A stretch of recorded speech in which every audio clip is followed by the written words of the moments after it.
The adventures continue.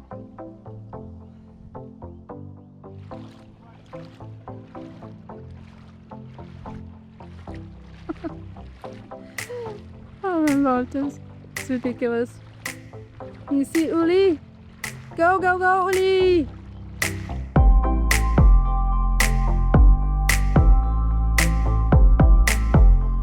Welcome to Hoi An, day 2.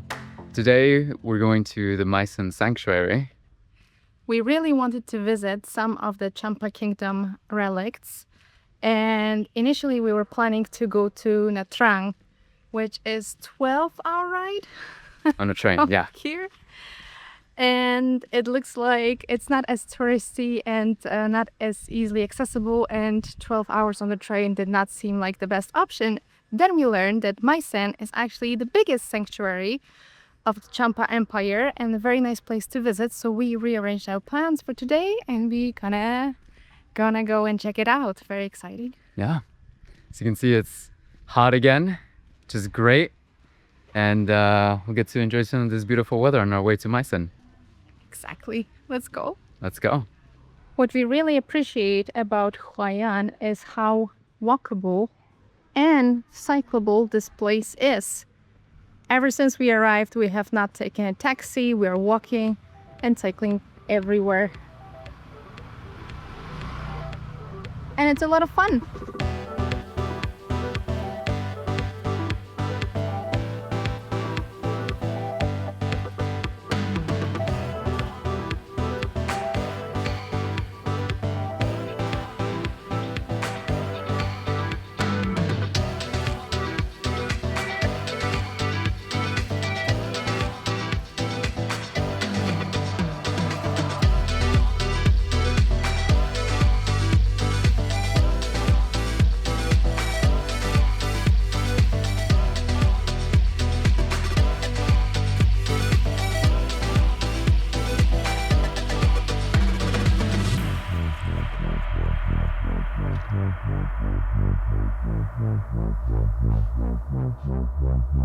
Welcome to our ride.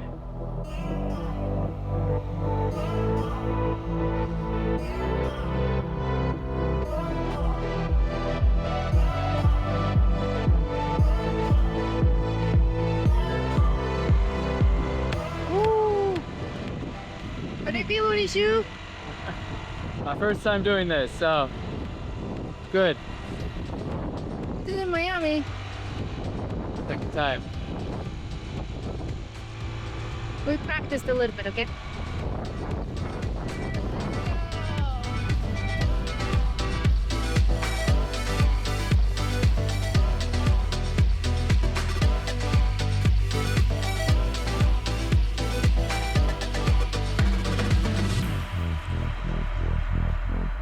This guy also asked me, What? are you Asian? Oh, really?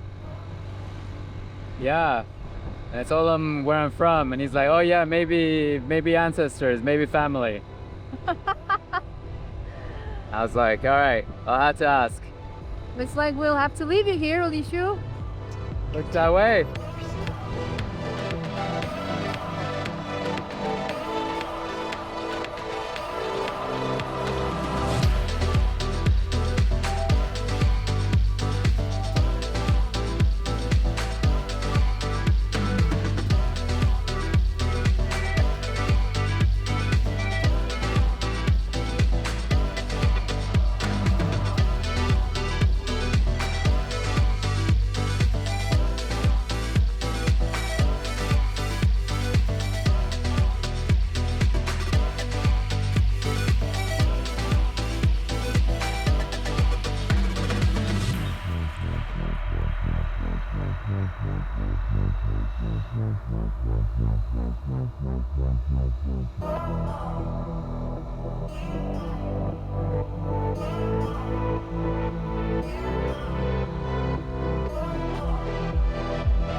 Hi there.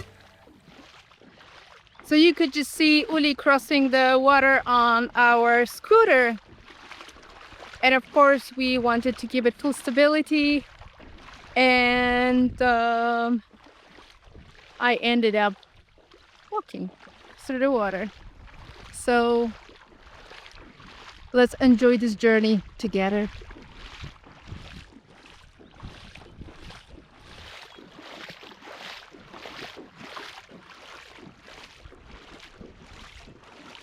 There he is.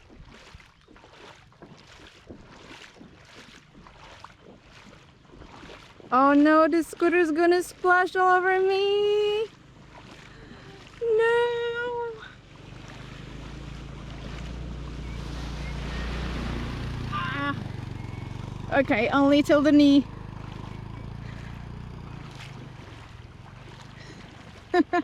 Thank you for your help. So I'm using Uli's shoes because he already fell into water when he was doing the first attempt of the crossing. And Uli went barefoot because he stayed on the scooter for the most part of the crossing. And we made it! Alright, come on. Have quite a bit to go still. Alrighty. Not too bad. You just can't see where you're going. Yeah, that's a little bit scary because you do not know how deep it is, but the locals helped us. We all laughed a little bit. And let's see what the next part of our path brings.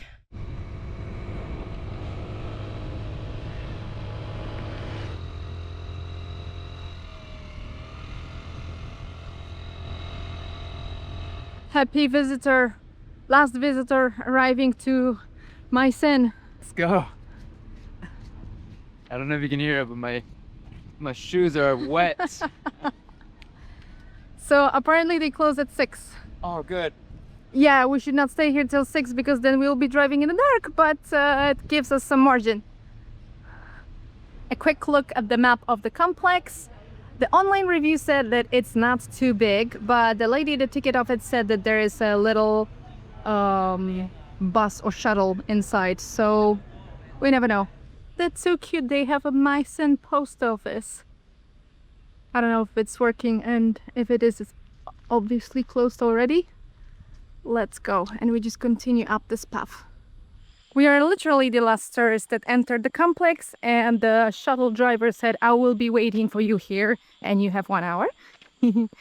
But look at the crowd ahead of us that is just returning from the complex.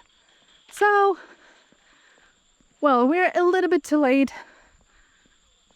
but otherwise we would have to deal with crowds of tourists, so mixed feelings there.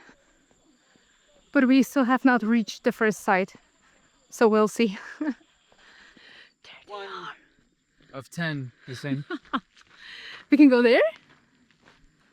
Look at that. We're standing in front of Group H. The set of towers that were here were destroyed during the wars, but it's an example of the great towers here that stood before.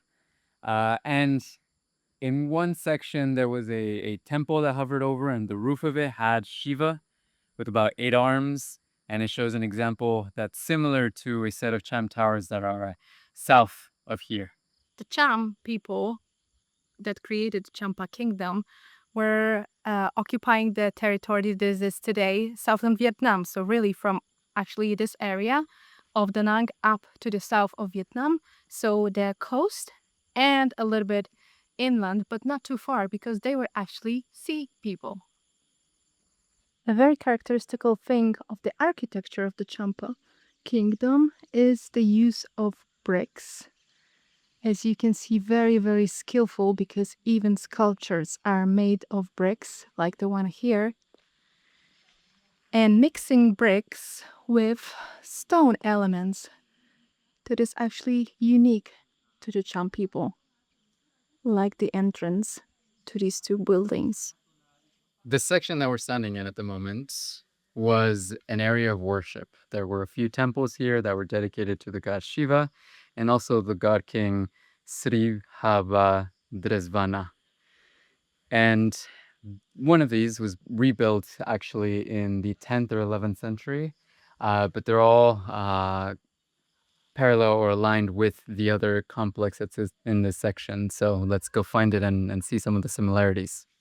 By its size, importance to the Cham people, and significance for the Southeastern Asia, this complex is actually compared to the Borobudur temple that we visited a few weeks ago and to Angkor Wat temple that we're gonna visit next week. And like the other two, made it to the UNESCO list. And you can totally see why. But now walking through these walls, it actually makes me think more of the Maya ruins that we visited in Mexico. Also lost in jungle. Remember Koba?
We're currently at the Group A complex, which together with Group B create the most important part of the Misan temples.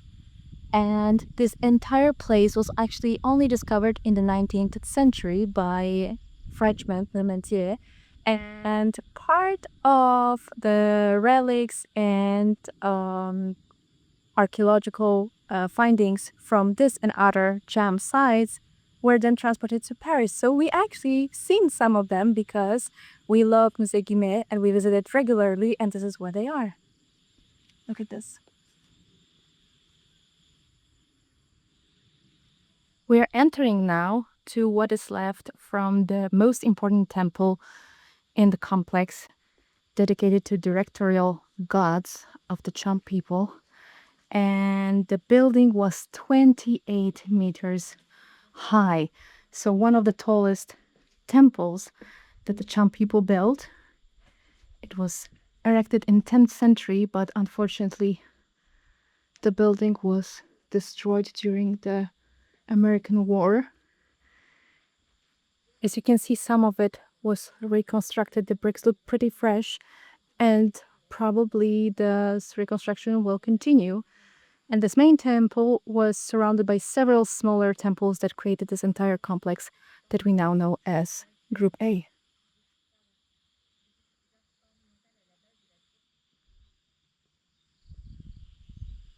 Two of the smaller temples surrounding the main temple. I'll just have a quick look into the stone detail. And little people carved into stone on the other side of the wall. Can you see it? And two stone pillars that previously were part of the temple.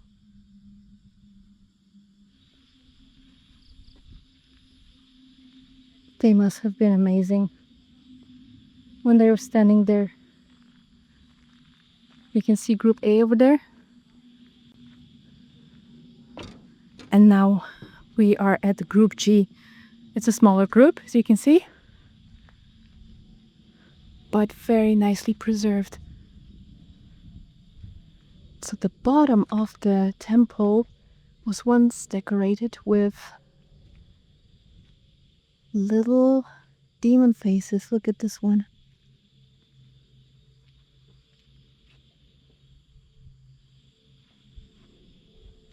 And this one is curtain stone. Fascinating. And here you can have a very nice view of the link between different structures. So you have bricks in this section, and you have what looks like stone or some other kind of material in this section. And it goes through the entire temple. It marking the ground level, I think. Yes, exactly. This is also what we can see here, marking the entrance, but the stairs are made of stone. Beautiful mix of textures, colors, and types of materials. Demon faces continue.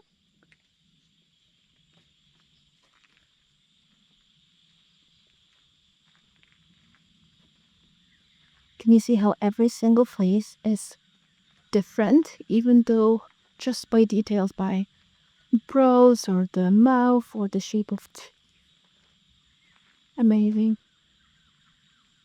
What we can see in here is very characteristic for the Champa kingdom architectural style. Quite pointy, as Uli said. At the complex that we're standing at the moment, built by King Hari Javi, dedicated to the gods, to his parents, and to himself, is also a great example of what you can do with the design of one of these towers. If you notice an interesting detail at the bottom of each, you have different masks that are, I think, about 52 to 54 masks that are arranged around the tower complex. Along with that, you have lions that also symbolize strength. And really, it was dedicated to the king, and it was a place for worship. What's great about this tower is that this stele here helped archaeologists identify the date for when this site was created. And it's unique of its kind because it was the first time that it was allowed them to document exactly when. So they found that it was dated back to the 11th, 12th century, and the stele, thanks to the king himself, allowed them to date it back to that period.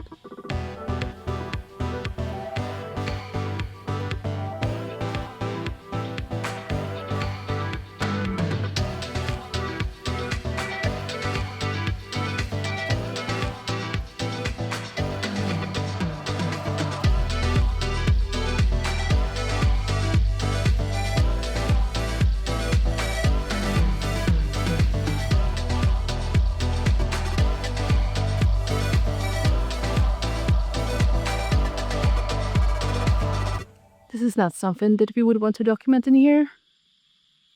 But here is a bomb crater. As you can see in the far distance, there's one more being or excavated or renovated. It is very hard to say. But we really hope that this entire complex will be rebuilt. It's stunning, it's beautiful, and obviously very important from the historical point of view. And it's time for us to go. We're just at this family place, literally next door from our hotel. There are a lot of kids in here, don't mind them. And he ordered everything they have on the menu, and they literally have 5 items. And we're rolling our own spring rolls, including the local specialty, the conde. Fresh herbs. Is some Right.